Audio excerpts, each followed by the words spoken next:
Breaking news హైదరాబాద్లోని హైత్ నగర్లోని శ్లోకా స్కూల్లో దారుణ ఘటన చోటు చేసుకుంది. 8వ తరగతి విద్యార్థిపై ఇంగ్లీష్ టీచర్ పాషా విచక్షణారహితంగా దాడి చేశాడు. విషయం పేరెంట్స్కి తెలియడంతో విద్యార్థి సంఘాలతో ఆందోళనకు దిగారు. ప్రస్తుతం స్కూల్ దగ్గర ఉద్రిక్తత అని పోలీసులు ఆపారు. ఘటన గురించి ఆరా తీస్తున్నారు. ఇటు ఈ ఘటనపై స్పందించిన స్కూల్ హెచ్ఎం ఉపాధ్యాయుడిని సస్పెండ్ చేస్తున్నామని తెలిపారు. ఈ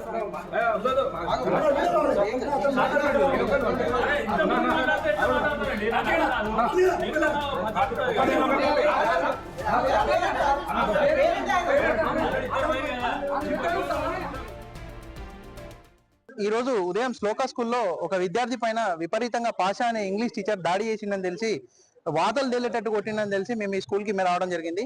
స్కూల్ యాజమాన్యం చైర్మన్ గారు మరియు స్టాఫ్ ఇతర స్టాఫ్ దాచిపెట్టడం జరిగింది. ఎవరైతే పాషా ఉన్నాడో లోపల ఉన్న అతన్ని దాచిపెట్టడం జరిగింది. మేమైనా మేడం ఎందుకు కొట్టిండు అనే విషయాన్ని తెలపడం కోసం అడగడం జరిగింది.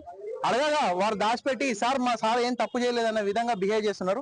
దాని పరంగా మేము క్వశ్చన్ చేస్తుంటే ఇంకో పేరెంట్ వచ్చి ఒక ఆడపిల్లని 8th క్లాస్ ఆడపిల్లని పట్టుకొని ఏం బిక్తాడే నువ్వు, ఎవడేం బిక్తాడే నన్ను అని చెప్పేసి దుర్భాషలు ఆడుతూ టీచర్లు నేర్పాల్సింది స్కూల్లో ఉన్న సిలబస్ పాఠాలా లేకపోతే ప్రేమ పాఠాలా? అట్లాంటి పాషా అనే వ్యక్తి స్కూల్లో 8th క్లాస్ పిల్లలకి ప్రేమ పాఠాలు నేర్పే పరిస్థితి తీసుకొచ్చినారు. ఒక ఇంగ్లీష్ టీచర్ అంట, పేరు పాషా అంట, పిల్లల్ని టార్గెట్ చేసి కొడుతున్నాడు. ఇది 4th టైం. నిన్న రోజు ఈప్లో కొడితే పెద్ద వాత పడింది. ఇంటికి వచ్చి చూస్తే ఏంద్ర ఇట్లా కొట్టిరాడే చెప్పట్లేదు, భయపడుతున్నాడు. గట్టిగా అడిగితే ఇంగ్లీష్ సార్ కొట్టిండు అని చెప్పిండు. వాళ్ళ ప్రిన్సిపాల్కి ఫోన్ చేసి చెప్తే మేము అడుగుతాం సార్ అన్నారు. మళ్ళీ ఒక అరగంట తర్వాత చేయికి దెబ్బ తాకింది. ఇది ఎక్కడిది అంటే నిన్న ఇంగ్లీష్ సార్ కొట్టిండనే చెప్తున్నాడు. అంతకుముందు చెయ్యి ఇరిగినప్పుడు కూడా 4 months బ్యాక్ చెయ్యి ఇరిగింది, అప్పుడు గ్రౌండ్ లో పడ్డాడని చెప్పి అప్పుడు ఏం జరిగిందో కూడా నాకు తెలియదు. ఇప్పుడు మాత్రం వాతలు పడేటట్టు కొట్టినాడు. మాకు న్యాయం చేయమని చెప్పి నేను ఊరికే ఆయన అన్ఫిట్ అనమాట, టీచింగ్ చెప్పడానికి అన్ఫిట్. పిల్లలు ఎందుకు కూడా నాకేం తెలుస్తుంది? అందరినీ మీరు ఇంకా 14 years అమ్మాయిని కూడా మిస్బిహేవ్ చేసిండని వాళ్ళ పేరెంట్స్ చెప్తున్నారు. English faculty teacher Pasha sir student కు పనిష్మెంట్ ఇవ్వడం జరిగింది. స్టూడెంట్ చేతికి గాయం, దెబ్బ తగిలింది. పేరెంట్స్ మా దృష్టికి తీసుకొచ్చారు. వాళ్ళు చాలా మంది వచ్చారు. మేము తప్పకుండా సార్ పైన చర్య తీసుకుంటాము. ఈరోజు నుంచి డ్యూటీస్ నుంచి రిమూవ్ చేస్తాము. ప్లస్ నెక్స్ట్ టైం ఇలాంటివి జరగకుండా శ్రద్ధ తీసుకుంటాము.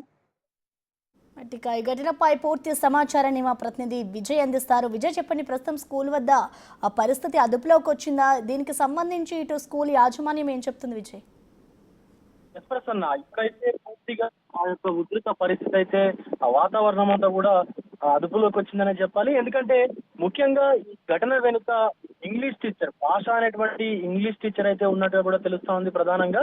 అయితే ఈ విద్యార్థులతోని అసభ్య పదజాలంతో మాట్లాడడము, అలాగే అంటే కొంచెం బూతు మాటలు కూడా వాళ్ళతో మాట్లాడడము, వాళ్ళ పైన చేయి చేసుకోవడం వంటి కార్యక్రమం కూడా ఆయన చేసినట్టుగా కూడా తెలుస్తా ఉంది. ఒక్కొక్కరుగా కూడా తల్లిదండ్రులకు పిల్లలు చెప్పాలన్నా కూడా భయపడతా ఉన్నారు. ఎందుకంటే గతంలో కూడా ఇలా పిల్లల మీద చేయి చేసుకున్నప్పుడు వాళ్ళ తల్లిదండ్రులు చెప్పినటువంటి సిచ్యువేషన్ ఉంది. చెప్పినప్పుడు కూడా మళ్ళీ కూడా కీచక టీచర్ అయితే పిల్లల మీద దాడి చేసినటువంటి ఆనవాళ్ళు కూడా కనిపిస్తా ఉన్నాయి.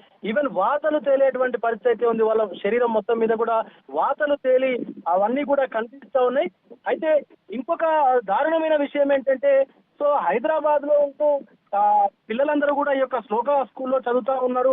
హయత్ నగర్ పరిసరాల్లో ఉన్నటువంటి భాగ్యలత ఏరియాలో అయితే ఇంకా దారుణమైన విషయం ఏంటంటే, తెలుగులో మాట్లాడినందుకు కూడా పిల్లల్ని కొట్టినట్టుగా కూడా కొంతమంది తల్లిదండ్రులు కూడా చెప్తా ఉన్నారు. వాళ్ళ యొక్క ఆవేదనను కూడా వెళ్ళబుచ్చుతా ఉన్నారు. అంటే ఆ మదర్ టంగ్ తెలుగు కాబట్టి ఖచ్చితంగా తెలుగులో మాట్లాడతారు. సో స్కూల్లో తెలుగులో మాట్లాడకూడదు అనేటువంటి నిబంధన కూడా ఏమీ లేదు. అలాంటి నిబంధనలు పెట్టి కూడా విద్యార్థుల పట్ల అసభ్యంగా ప్రవర్తించడం, తిట్టడము, కార్యక్రమాలు కూడా ఆయన చేస్తున్నట్టుగా తెలుస్తా ఉంది. పాషా అనేటువంటి ఇంగ్లీష్ టీచర్ అయితే సో ఇది తెలుసుకున్నటువంటి ఆ విద్యార్థులు కూడా వాళ్ళ తల్లిదండ్రులకు చెప్పాలంటే కూడా వణికిపోతున్నటువంటి సిచ్యువేషన్ అయితే ఉంది. ఎందుకంటే తెలిస్తే మళ్ళీ ఎక్కడ మమ్మల్ని కొడతాడు అన్నటువంటి పరిస్థితి కనిపిస్తా ఉంది. సో ఈ పిల్లల పైన చేయి చేసుకున్నటువంటి కీచక టీచర్ని అయితే ఖచ్చితంగా సస్పెండ్ చేయాలని చెప్పేసి కూడా ఆ శ్లోకా స్కూల్ కి తల్లిదండ్రులతో పాటు ఇతర విద్యార్థి సంఘాల నేతలు కూడా చేరుకొని తీవ్ర ఎత్తున ఆందోళన అయితే చేశారు. సో మీరు ఈ కీచక టీచర్ ఎవరైతే ఉన్నారో మీరు అసలు చదువు చెప్పడానికి మీరు పనికిరారు, ఇతరాతర ఏదైనా పని చేసుకోండి, కానీ పిల్లల్ని ఇలా కొట్టడం ఏంటి, పశువుల్ని బాధినట్టు బాధడం ఏంటి అని చెప్పేసి కూడా తీవ్ర ఎత్తున ఆయన పైన ఆందోళనకైతే దిగారు. దీంతో ఆ స్కూల్ యాజమాన్యం కూడా కల్పించుకొని ఆయన సస్పెండ్ చేస్తాము, అసలు ఇక్కడ ఈ స్కూల్లో కూడా ఉండనివ్వము అని చెప్పేసి కూడా బాధ్యత ఇచ్చి వాళ్ళకు భరోసానిచ్చి అయితే తల్లిదండ్రులకు నచ్చజెప్పేటువంటి ప్రయత్నం అయితే చేసింది. అయితే అంటే గతంలో కూడా పిల్లల పైన ఇలాగే చేయి చేసుకున్నట్టుగా కూడా చెప్తా ఉన్నారు. బట్ ఇది స్కూల్ యాజమాన్యం కూడా స్కూల్ పేరుని ఎక్కడ పరువు పోతుందో అన్నటువంటి ఆలోచనతోని ఎవరైతే ఆ స్కూల్ యాజమాన్యం ఉన్నారో స్కూల్ యాజమాన్యం కూడా దాచిపెట్టినట్టుగా కూడా తెలుస్తా ఉంది. ముఖ్యంగా ఈ చిన్న పిల్లలకు సంబంధించి అసలు వాళ్ళ కనీసం గట్టిగా మాట్లాడితేనే వాళ్ళ కళ్ళలో నీళ్లు తిరిగేటువంటి సిచ్యువేషన్ ఉంటుంది. అలాంటిది ఈ టీచర్ ఏకంగా వాళ్ళ పైన చేయి చేసుకోవడం అనేది తీవ్ర ఎత్తున దుమారం అయితే రేపుతా ఉంది. ఇంకా ఆడపిల్లల పైన మరీ దారుణంగా అత్యంత దారుణంగా వాళ్ళతో మొత్తం ఒక అసభ్య పదజాలంతో మాట్లాడడం అయితే మరీ దారుణమైన విషయం అనే చెప్పొచ్చు. సో ఖచ్చితంగా ఇలాంటి వాళ్ళని కఠినమైనటువంటి చర్యలు తీసుకోవాలి ఇలాంటి వాళ్ళ పట్ల అని చెప్పేసి కూడా అటు తల్లిదండ్రులు, విద్యార్థి సంఘాల నాయకులు కూడా విజ్ఞప్తులు చేస్తా ఉన్నారు. పెద్ద ఎత్తున ఆందోళన కూడా చేసినటువంటి సిచ్యువేషన్ అయితే ఉంది. ప్రసన్న. Vijay, thank you.